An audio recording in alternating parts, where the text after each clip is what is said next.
Hi. Good morning, good afternoon, good evening. I actually broke my stand, so today it's gonna be a little fuzzy and yeah, whatever.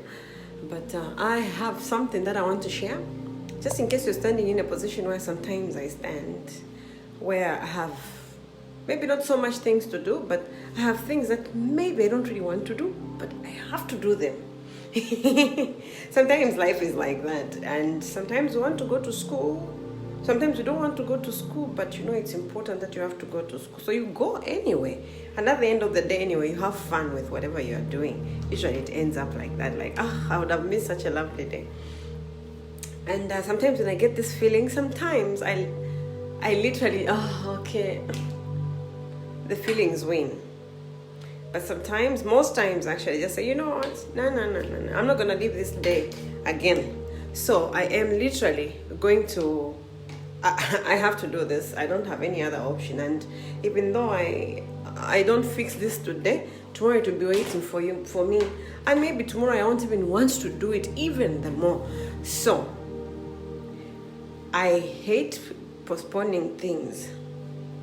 And one thing that helps me not to postpone things, especially when I know this one will look at me right in the face, I do what is called blocking. And that's one thing that I'm out here to actually share with you. Blocking is a very, very essential tool for somebody who's probably fighting procrastination, somebody who's fighting issues of having too much work to do in a short time, or maybe you have so much to do and you can't really get somebody to help you to do the things that you have to do. So I've actually written on my door, which is my board. I'll show you what it is.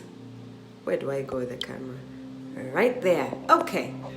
We're going to talk about blocking out. Sorry, I have to do this. I'm a teacher, so I can't avoid. I cannot avoid correcting myself when I see a mistake on what I do. So anyway, this is called blocking out. And blocking out is actually a technique that I've learned from one of my mentors called Brendan Bishard. He always insists on blocking out time. Put a fixed time on when you want to do something, because then you know that you are actually going to do it. And it also, the truth about this is, when you block out your time the way I have blocked this one out, I promise you, and I promise you for real, you will actually do most of the things there, because one, you use time to write that. So definitely you're not going to disappoint yourself. And because you definitely won't disappoint yourself, this thing will actually be done. So use time to actually just write it down and see how you're going to do it. Most preferably, write it on a piece of paper or like in front of the door, and then you actually tick it off when you're done, because like this is looking in your face. How can you avoid something like that? Look at that. How can you avoid not doing those things? Because at the end of the day, when you say, oh, it's 22, I haven't done this one, I haven't done this one, oh my God, I just wasted the day. Then when you look back, you track back, you say, actually start saying, I use my time on doing this and this. This is actually a tool that can keep you accountable of your time. So do not underestimate, do not underrate the power of blocking out your time. This is very, very important. Now, I've written two things here, like at work and at home, you can actually use this. But for family, I've left it blank. I'm going to explain with time. So this is how you will block out your time. You say what it is that you want to do. Okay, this is for home and work. You write your time here. When are you going to do this? You can see the schedule that I have. I have this one from 10 to 12, and then I have this one from 14 to 15, then I have this one from 20 to 22. It depends on when you want to do these things, because this is just a this is a commitment you make. It's not just, this is a commitment that you make. So you have to be reasonable. Find the time that you know, actually, I will be able to do this thing here, or I know I have this time, so let me use it in this way. So when you block it out like that, you write the activity. And then one most important thing is you have to learn to give your brain a break. So you can take a 10 minutes break, 15 or even 20 minutes break. Here, don't think about anything that you have to do. Go make yourself a cup of coffee. Go and take a power nap. Go and do something away from this. Then you can carry on with the laundry afterwards. That's what that arrow means. Then you come to the next one, you do the same. Give yourself a break. Try to do these activities in sessions of 40 minutes or maybe 1 hour, then give yourself a break. It's very important. That's more like a reward you give to your brain. It's like you're going to work and then your boss says to you, you have to work, and she doesn't even give you any incentive. A break is an incentive to your brain. This will help your brain to know, oh, my boss actually appreciates me. Now I'm having free time to just do as I want. Now the task is going to be on break. Then I'll continue after my 10 to 20 minutes break. Then you carry on from there. But remember, do it in 40 minutes or hour periods. Because if you don't do this activity within the 40 minutes or 1 hour, I promise you one thing is going to happen. You're going to lose momentum.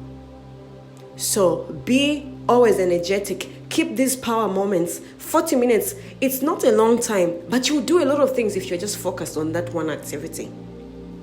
You can do the marketing in the evening. I usually want to do things sometimes in the evening because I have a lot of energy here before I go to bed. Why? I don't know. I'm very weak in the morning, but I'm very powerful in the evening. So I prefer doing most of the things here in the evening. So I don't know how your life is. I don't know what you're fighting with, how your energy levels are, but keep a schedule like this. Do it in blocks of 40 or 1 hour periods, and then give your brain a break for 10 minutes or maybe 20, depending on how much break you need. Then for family, you can do the same. You say, here, I'm going to play with my kids, or maybe I'm going to do this one's hair, blah, blah, blah. You know, you put the time, and then you put just like we have done up here, you put the time, and then you put the activity. There is no break when it comes to family time, as in that's just what you do. It's normal. Life goes on when you're at home, as in you can't say, no, now I'm going to have a break. But if you feel, maybe for people who are pregnant or whatever, you know what, you maybe invite a family member, or maybe your husband or your wife comes to relieve you, then you can take that break. But otherwise, I don't see how you can have a break when you're at home, as in it's family time. That's just life.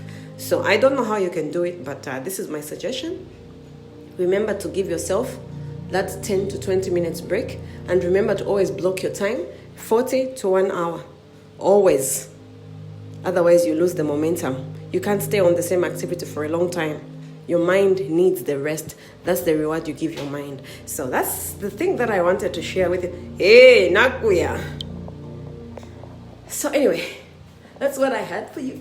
And I hope you can use it to actually stop procrastination, and also to just give your energy to do your work quicker and faster. So that's a tool you can try to use, blocking out your time. This is Lydia, and as I always say, remain fruitful and be greatness. Love you. Bye-bye. Good weekend.